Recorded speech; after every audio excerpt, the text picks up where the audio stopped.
Good morning, everyone, and welcome to First Parish Brewster.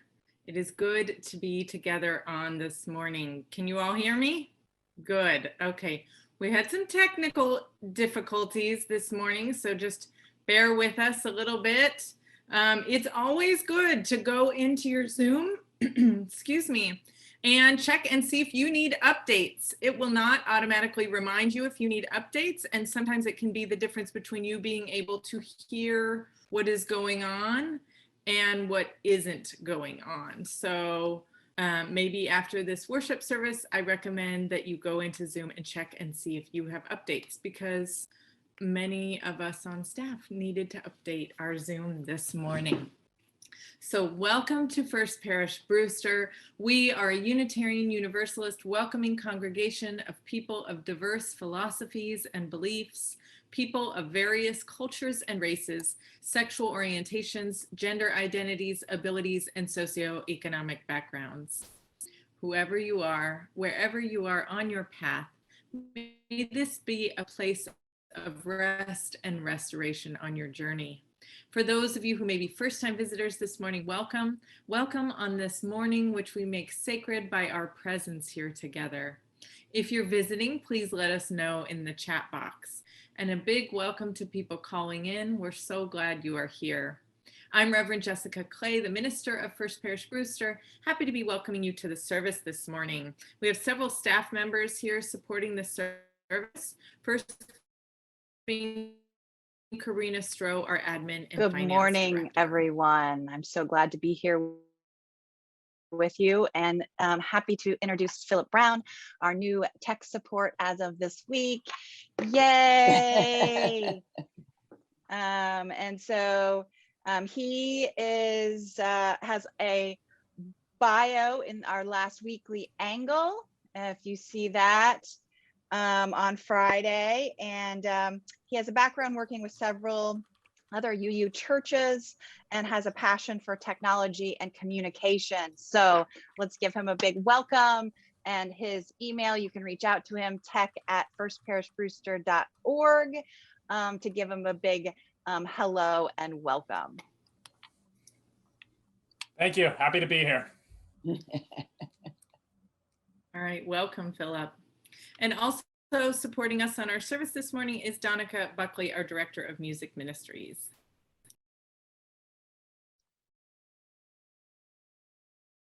Sorry, Donica, I just hit your mute button. I got it. I'm on it. I think I'm on it now. All right. Yes. Good morning, everybody. I'm delighted to be here. And I'm also delighted to introduce our guest musician from this morning, who has made us 3 lovely videos. And you all know one of his songs. It's your favorite. So Minnesota's Peter Mayer has been singing and songwriting full-time for over 20 years, performing in venues across the United States and beyond. He writes songs for a small planet, songs about interconnectedness and the human journey, songs about life on Earth and the mysterious and wondrous fact of our existence. He also writes songs about dress hats, pumpkins and pajamas, and even love and freight trains, just like a good musician, folk musician should. His work has been included in songbooks, church hymnals like ours, and on folk radio playlists across the country. Peter has 11 albums to his credit. It has been a joy to coordinate with him for our service. And I will actually just say, if you go to his website, which I'll post in the chat, but you shouldn't go during the service, he has wonderful music to listen to. To sum up, Ken Sheldon of Acoustic Guitar Magazine writes, Mayer's songs are crafted like shaker furniture with no place for superfluous embellishments or throwaway lines. His world is bright and hopeful, and the transcendent nature of his lyrics explore the mysteries of life. Mayer's fluid, clean, and tremendously intriguing guitar playing is topped with warm, rich vocals. This is music for the soul. Thanks, Donica. This morning, we will be keeping the chat on, and I appreciate you letting us know about tech issues. Hopefully the next video will not have a square and a rectangle in it. It is not art. We are trying to fix that, so please let us know in the chat if it is still present. We're so happy to welcome you to this Earth Day service, which was planned and is being led by myself and First Parish Brewster member Roseanne Shapiro. So thank you to Roseanne for all of her planning with this service. In this service, you will hear reflections from several of our members. I hope that they touch your heart and light your fires towards sustainability and activism this Earth Day. Our closed captioning is available. You just need to click on the button that says live transcript on the bottom of your menu bar. And next, in community news announcements, you're invited to join us next Sunday for a service on the forgotten people of the pandemic, next Sunday at 10 a.m. So ends our announcements this morning. Welcome to worship. It is so good to be together.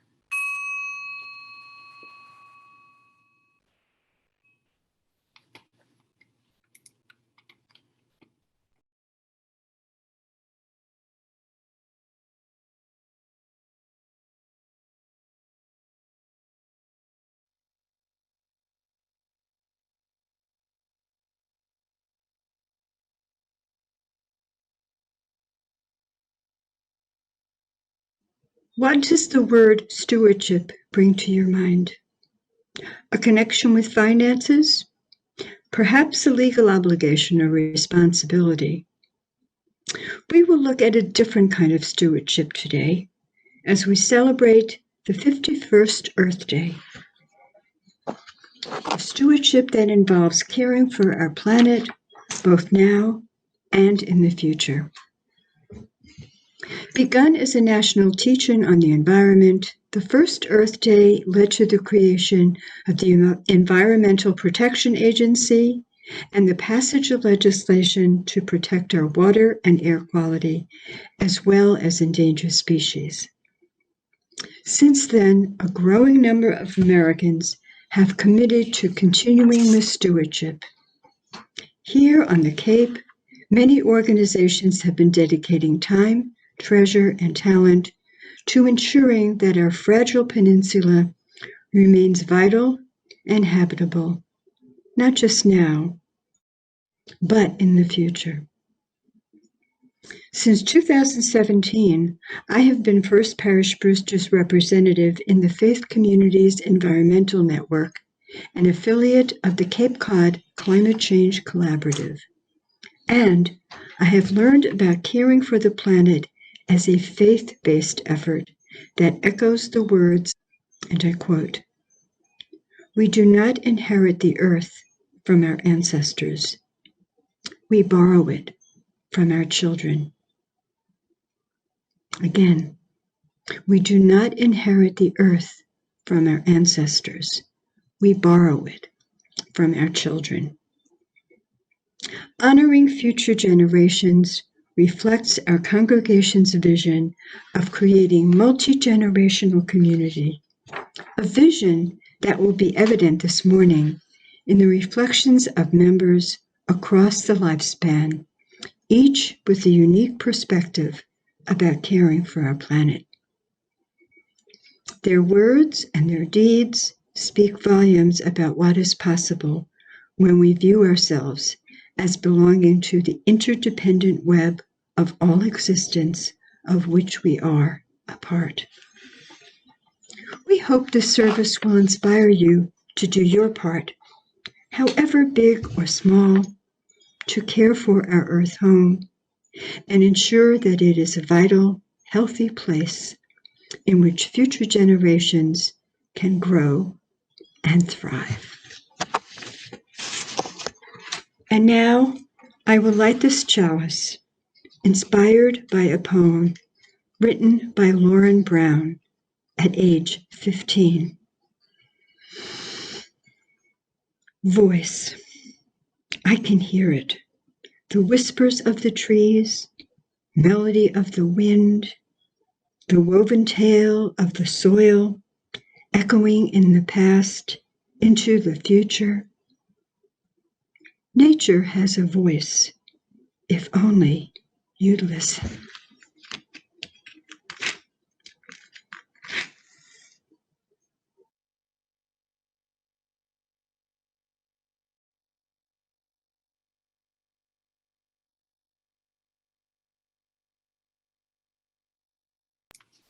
So let's all light our chalices together now.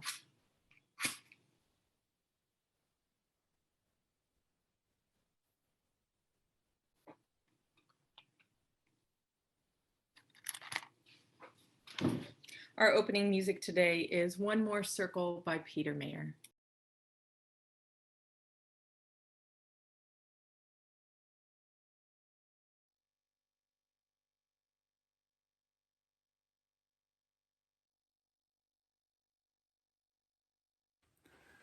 Hello everyone at First Parish Brewster. This is Peter Mayer in Minnesota, here to share some songs with you today. I'm so grateful for the opportunity. This is a song for Earth Day, to celebrate Earth Day as we are doing right now. Every time we make a trip around our sun, we celebrate another Earth Day.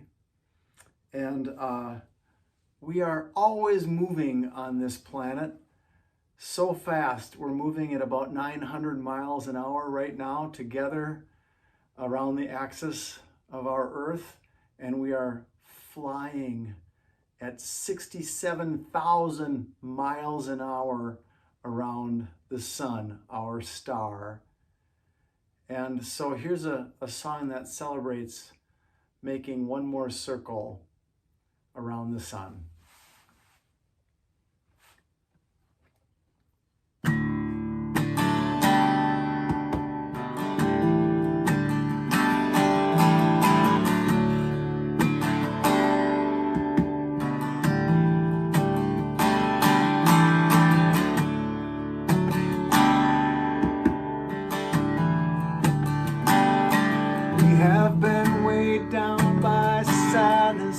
A stone, we have yearned,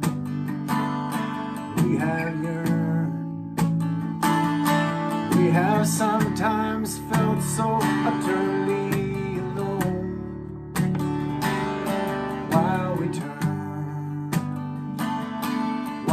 turn, we've been stricken by the wonder of it all.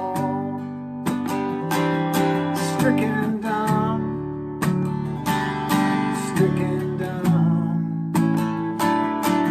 We have sometimes felt so faint we want to fall. Overcome, all in all.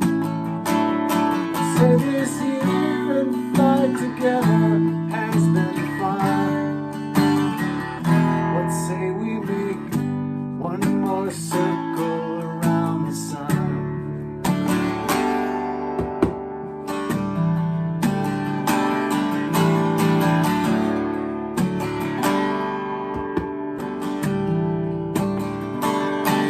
We have raised our fists in anger and we've tried to work it out.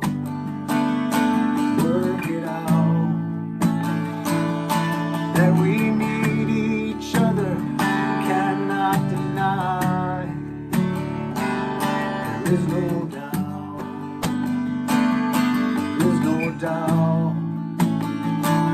So let us weave another dream in outer space, while we're turning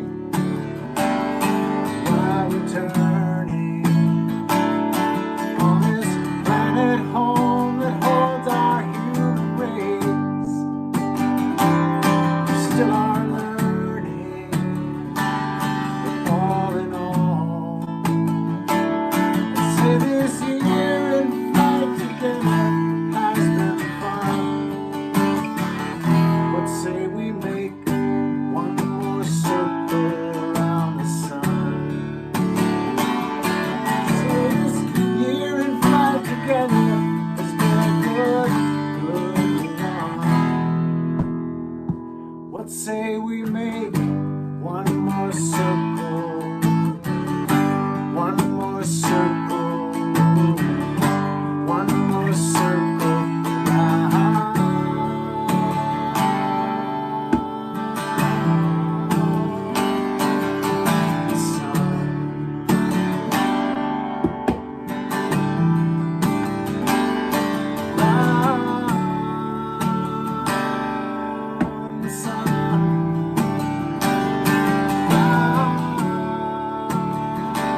Now we will have a reflection from First Parish member Rand Burkert.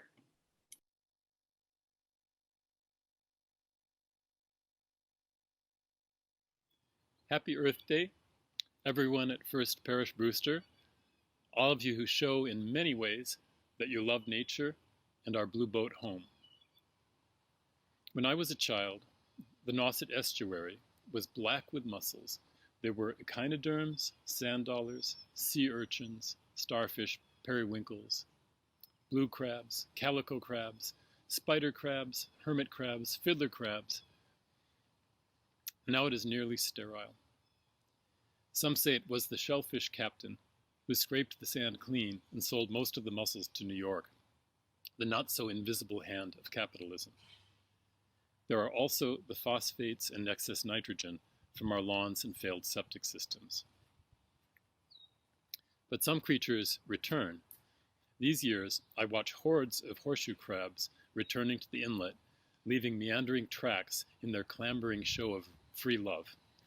With their many legs, they churn and aerate the sand like rototillers. They are preparing a seedbed for clam spawn, helping to seed what they will consume. Bill Mollison, the Australian founder of the practical ecological movement known as permaculture, would say, everything gardens. Some life, any life, prepares the way for more life. I think if I keep gardening, I can do my job too, as an organism among organisms. I lived in Italy for many years, near Francis of Assisi's favorite mountain, Subasio. He often retreated to a favorite forest called the Carceri. He was small and he could sleep in tight rocky caves. He is thought to have calmed a rabid wolf that was terrorizing a nearby town of Gubbio. Because he had no fear, he had slept many nights near wolves. I thought of him standing for a simple life as similar to the Native Americans whose lifeways I admired growing up. George Fox, the founder of Quakerism, also advocated a radically simple life, as did Gandhi. Here's a Quaker song. 'Tis a gift to be simple, 'tis a gift to be free, 'tis a gift to come down where I ought to be. And when we find ourselves in the place just right, 'twill be in the valley of love and delight. When true simplicity is gained, to bow and to bend, we shall not be ashamed. To turn will be my delight, till by turning, we come round right. We can see clearly that our Wampanoag neighbors are right, that Rachel Carson was right about the web of life. It is strange and hard to live in the time of the 6th major extinction and to have the ingrained bad habits of a colonial culture. I drive my gas-powered car thinking that tomorrow I will finally structure my life so I don't need it. I need to change today. Find work near my home, ride my bike whenever possible, wear a sweater and turn my heat off. We have better concepts now. We are great with language. For example, we know we're not going to obtain environmental balance without social justice. But will we still find avenues for denial and self-indulgence? Some might rush back to the land and actually trample it, buying useless gardening products, and leaving the biome no better for showy efforts. We'll succeed, though, if we learn humbly from peasant farming, from indigenous peoples, and the tradition embedded deep in ecology of reciprocal giving. The botanist, Robin Wall Kimmerer, writes in her essay, The Serviceberry, to replenish the possibility of mutual flourishing for birds and berries and people, we need an economy that shares the gifts of the earth, following the lead of our oldest teachers, the plants. Which brings me to plants. To keep the world going, plants use the basic elements of air and water and light to make sugar. They do this selflessly all the time. We can be alchemists too, working with some basic elements that we have to craft beauty from nearly nothing. How about love, truth, and service? I know you understand this, and it's why we're here. To quote a song from Jackson Browne, until the world I look out at the world and see is the world I know this world can be. You have a volunteer in me, so come on. Happy, blessed Earth Day. Earth Day is every day. Thank you, Rand, and that bird who just really wanted to be a part of this service as well. Now you're invited to join our choir in the hymn For the Earth Forever Turning.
Next, we have a reflection from Fran Schofield. Good morning. My name's Fran Schofield, and I thank Reverend Jessica for asking me to reflect on the question, what does Earth Day 2021 mean to me? This question has caused me to remember some of my earliest experiences and discern a theme that has run throughout my life and informs my current work.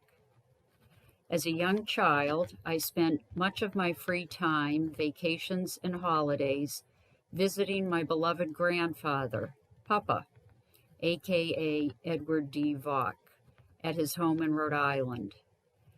Papa was a Thoreau-like character who, having left New York City as a young man, managed somehow to acquire a 150-acre tract of white pine forest in a little town called Pasco, Rhode Island. There, as a widower, he had raised 2 daughters, one of whom was my mother, and both of whom became environmental activists in their adult lives. Some of my earliest memories are of climbing 50-foot-tall white pine trees, chopping firewood with my little axe, walking through sun-dappled woods, jumping across babbling brooks, and skimming stones in the pond he built by hand. It was my time with Papa on this land that imbued in me a love for and understanding of the value of our natural environment, and gave me a lifelong urge to do something to protect it. Until his late 80s, Papa lived alone on his tree farm, tending his woods, reading his books, and introducing many generations of visitors, young and old, to the wonders of the natural world. His civic work and political activism were well known in his community and beyond, and he came to be recognized as among the first officially designated environmentalists in the state of Rhode Island. After his death, this woodland was donated by my mother and aunt to the Burrillville Land Trust. It is now known as the Edward D. Vaughn Conservation Area and will be preserved in perpetuity. A love of nature and the land, deeply instilled by my grandfather, led me to organize, in my senior year in high school, the very first Earth Day event. Wow, that was 50 years ago. As a young adult, I went on to work in the public sector for environmental causes and later study landscape architecture in graduate school. Over the years, my sense of duty to protect, preserve, and enhance our environment has taken many forms. And while my activism has become more political in recent years, I've returned to environmental issues with my work on behalf of the Cape Cod Climate Change Collaborative a regional nonprofit formed in 2016. The Climate Collaborative is an all-volunteer group of citizens across the Cape and Islands from all walks of life, whose mission is to help the Cape reach, quote, net zero or carbon neutrality at the earliest possible time. We do this through communication, collaboration, education, and activism. I'm on the Climate Collaborative's board of directors, and I help steer the organization, plan events, write newsletters, and work as a dog's body to advance its mission.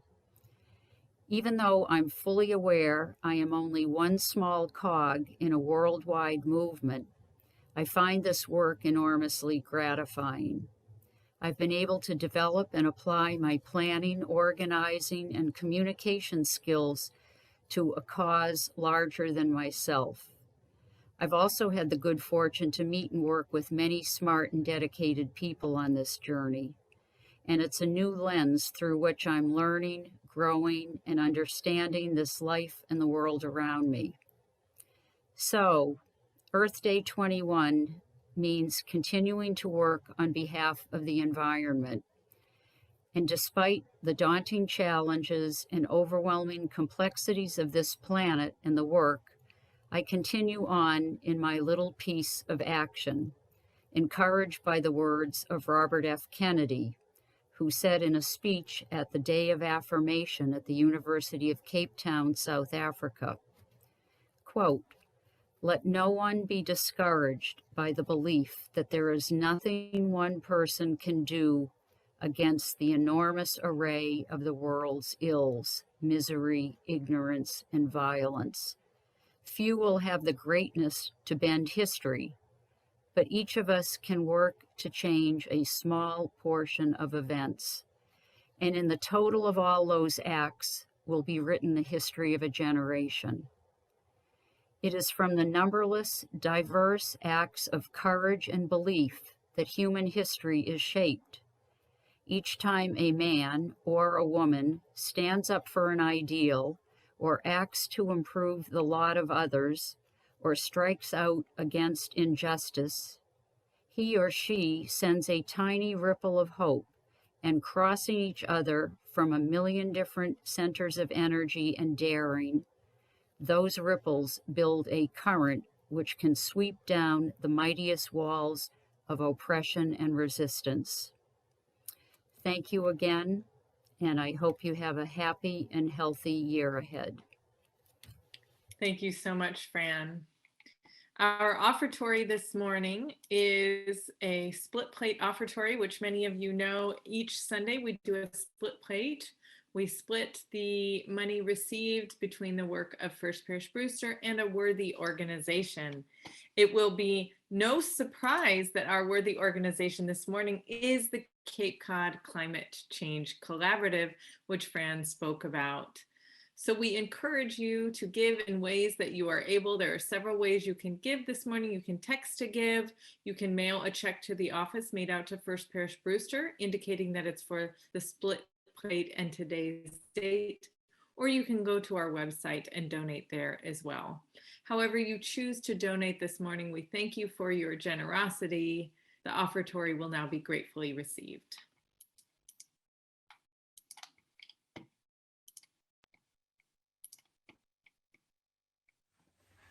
I think life on Earth can be thought of as one unfolding event that began 3,500 million years ago on our planet.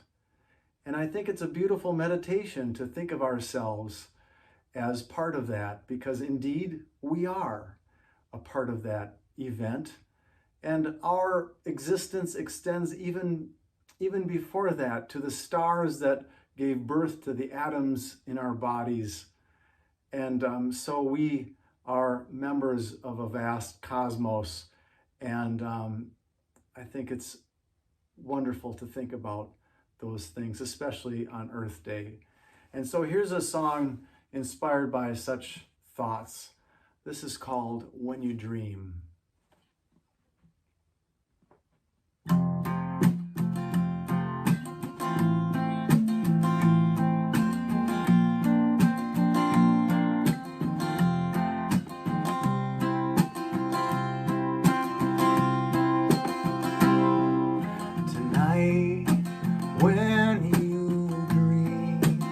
try to reach your arms around the world, lay down your ear till you hear the heartbeat of the earth, the sound of all of life's striving, being born and dying, fending off the dark of madness, sadness, and laughter, dreams of ever after. All this is what you are tonight. When you dream, imagine sleeping in an ancient sea. Breathe out and in, begin to swim, turn your fins to feet, and climb out upon the dry land. Run like an eland, fly like a lark, and drive your roots into the dark earth. When you dream, remember all this is what you are.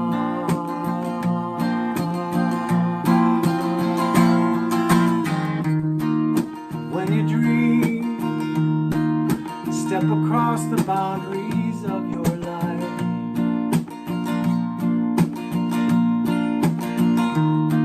Till you are free to skip away like a ray of light over space and time.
Across the light years, take hold of a star and bring it burning inside you, only to remind you all this is what you are.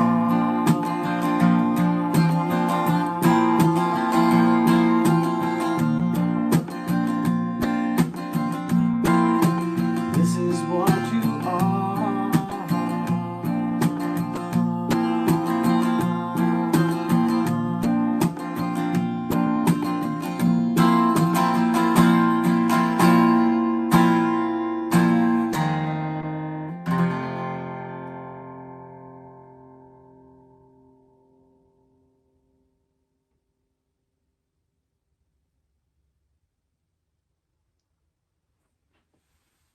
Next we have, thank you for your generosity. And next we have a reflection from Bennett Hartley.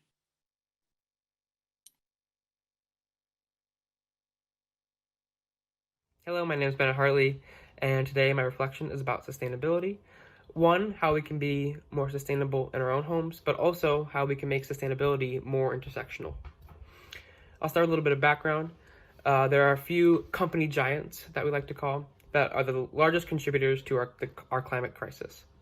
And although it is the fault of these companies directly, the responsibility also falls on us as the customer. Companies respond to incentives. If we continue to buy their non-eco-friendly products, they will continue to make their non-eco-friendly products. We have to change our ways to buy sustainable options in order to force companies to then make sustainable options. Because if we no longer buy their non-eco-friendly products, they're not going to make them. I know that many of us here are working towards environmentalism and supporting the ecosystem. But at the same time, there are important things to keep in mind while we make our environmentalism a bit more intersectional. I often see on social media people posting on their pages about how someone can be better in terms of social justice, how they can get involved. For example, how to support bail funds or how to be a better ally in this circumstance. And although these people all have good intentions, many of them don't understand that other people may not be as privileged as them and can't make these switches, can't make these donations. For example, I've seen posts like, if you don't do this, / if you don't support this issue in this way, I don't know if we can be friends. And there comes a time when people forget about the privilege that they do have, and they impose it on other people. At the heart of environmentalism, there must be a balance between self-accountability and compassion. Not everybody has the ability to buy sustainable options, as they are a little bit more expensive. Sustainable options are more expensive because there are extra steps that the companies have to go through in order to make them sustainable. It is a responsibility of the person who can afford to make these changes to make these changes. For example, vegan and vegetarian options are ways to support our environment, but making these choices aren't accessible for everybody. Due to the inequality of gentrification, neighborhoods often don't have access to specialty restaurants or grocery stores that solely sell vegan food or vegetarian food. And even if the neighborhoods do have resources like this, the list goes on for why it's more expensive. There are also other reasons why people can't necessarily switch to vegan options or sustainable options because of their religion, their allergies, and many other things like that. And ways to be more sustainable can come from anything like clothing, cosmetics, the way we use our energy, food, anything like that. It is also the responsibility of those who are vegan and those who can buy the more environmentally friendly options to not count our allies out. Allies may be in support of all the same causes, but just can't make the switch for legitimate reasons. It is important to be sustainable as well as have compassion for those who can't because of their inequalities of this country and this world. These reasons can explain why our environmentalism must go hand in hand for our fight for social justice. Where you can, try to buy sustainable options and be forgiving to yourself and others when you cannot. Some of the things that I'll share with you guys about the ways that I've become more sustainable.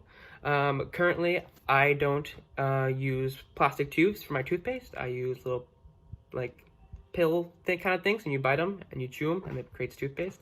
My shower is now completely plastic free, so I have a conditioner bar, I have a shampoo bar, and I have a soap bar. So that's completely plastic free. And as well, in the kitchen, I use a lot of wraps that aren't plastic. They're beeswax and silicone bags instead of Ziploc bags. Hope you guys take all this into account when you're becoming more environmentally friendly and buying sustainable options, and I hope we can all make the switch together. Thank you. Thank you, Bennett. Next, we have a dance reflection from the Wabi Sabi Dance Group.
Thank you, Wabi Sabis. And now we have the last of our reflections from Christine Mcdowell.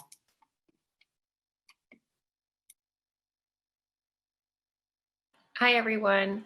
I'm Christine McDowell, and this is Neve. And I'm not trying to hide from you, but I thought I would give some context with a few photos in this PowerPoint. So as I reflect on what Earth Day 2021 means to me, I can't help but think of my growing family and the fact that we do have 4 children and how important it is for our family to make sure that we leave a small footprint on this earth. I'll start by this little story that happened a couple nights ago. I was in the hallway upstairs in our house, and one of my children was in the bathroom and had just finished going to the bathroom and was about to flush the toilet, and I must have audibly gasped because they looked at me and I looked at them and I said, "Oh, I thought you were going to flush." And they said, "Well, I was going to flush, but then I looked down and it was only pee. So I thought I would save water and not flush." But this particular child has been struggling to flush the toilet lately. And so in this case, I was telling them that it's very important to practice the skill of flushing the toilet rather than worrying about wasting water. And I feel like this is kind of a constant struggle where John and I are trying to teach the children to conform to society's expectations and at the same time be really conscious of their energy and water and resource use. However, it's never too young to talk about all of these important things with the kids. I tell Neve, who's almost 3 months old, you know, why we are using cloth diapers with her that have been used by her 3 siblings before her.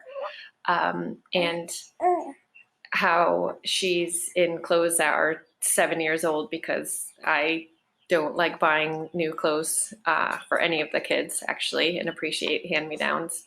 But we're also fully aware of the privilege that we have in order to, say, use the cloth diapers, the access to water and the ability, you know, to spend the time washing them. Likewise, we are also aware that we have the privilege of, you know, trying to avoid single-use snack packaging and things like that. We spend a lot of our time packing snacks and lunches with fresh fruits and vegetables and as much as we can. However, it's very time-consuming to do these things, and we are exhausted, but we are hoping to model for our kids how important it is to reduce our consumption, and with the hopes of them it becoming second nature to them as well in the future. We talk with the kids about how it's important not to waste food, about what food can be composted, about what food can go to the chickens. And we hope that, again, they're able to kind of take on and learn and value these things as much as John and I do. Elliot is currently one of the biggest helpers in the family. He's constantly following John around the yard, helping out in various ways. And again, John and I not only think it's really important for us to take care of our environment, our immediate environment in our yard, but also how to teach the kids how to do the same as well. However, we do give the kids breaks. And speaking of breaks, John and I are both teachers, and we do have the summers off, which thankfully allows us to spend the time growing our own fruits and vegetables. And we have the privilege of being able to do that and trying to teach our kids how to grow and value their own food, with the hopes of them, again, doing so in the future.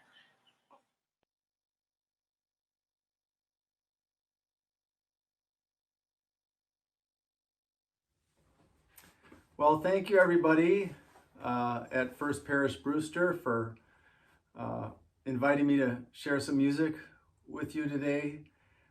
I wish you all the best going forward into the spring and the summer. Stay safe and well and find some beauty along the way. So I have one more song to share with you.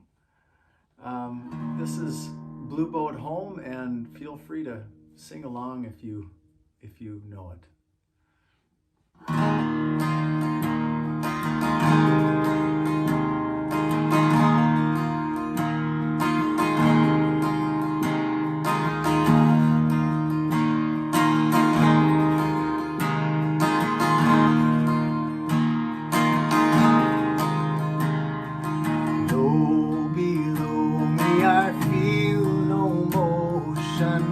Standing on these mountains and plains, far away from the rolling ocean, still my dry land heart can say, I've been sailing all my life now, never harbor or port have I known. The wide universe is the ocean I travel.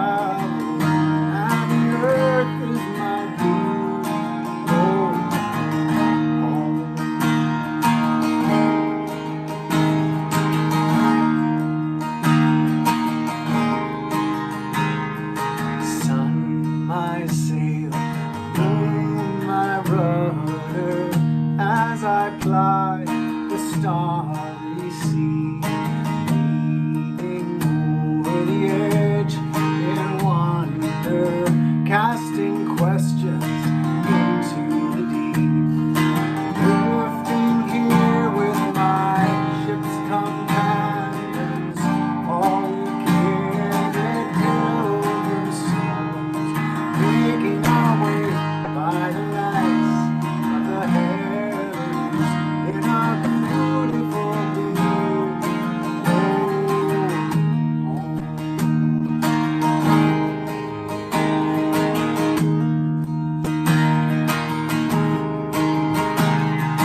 I give thanks to the waves upholding me, hail the great winds urging me on, read the infinite sea before me, sing the sky my sailor song.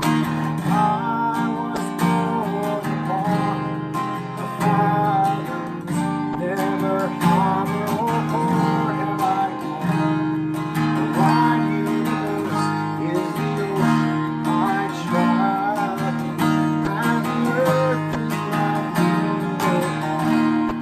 The wide universe is the ocean I travel, and the earth is my boat.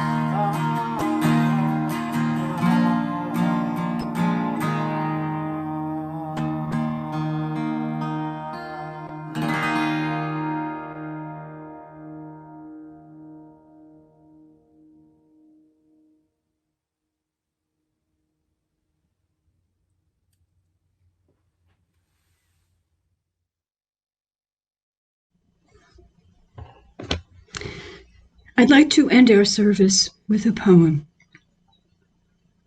How would you live then? What if 100 rose-breasted grosbeaks flew in circles around your head? What if the mockingbird came into the house with you and became your advisor? What if the bees filled your walls with honey and all you needed to do was ask them and they would fill the bowl? What if the brook slid downhill just past your bedroom window so you could listen to its slow prayers as you fell asleep? What if the stars began to shout their names or to run this way and that way above the clouds? What if you painted a picture of a tree and the leaves began to rustle and a bird cheerfully sang from its painted branches? What if you suddenly saw that the silver of water was brighter than the silver of money? What if you finally saw that the sunflowers, turning toward the sun all day and every day, who knows how, but they do it, were more precious, more meaningful than gold? This poem by Mary Oliver asks us to enter our imagination, to truly see what the natural world offers, to notice its beauty and incomparable treasures. How would we live if we could expand our view of the world around us and understand how precious and how fragile it is? What would you be willing to do to guarantee its existence, both now and into the future? I encourage you to step outside today and take a minute to look up at the sky, at the trees, at the birds, whatever is in your line of sight. I encourage you to ask, what can I do to ensure that this, whatever this is, will continue to exist today, tomorrow, and into the future? And then take that first step in the direction that you've chosen, no matter how big or how small. Blessings to all in the work of caring for our earth home. And so our service ends. A big thank you to Peter Mayer and Donica and the choir for our music this morning. A big thank you to Roseanne Rand, Fran Bennett, and Christine for all of your reflections and your time and energy. What a joy that we got to hear from so many voices in this service. And a big thank you to our Wabi Sabi dance group for that beautiful moving meditation on Earth Day.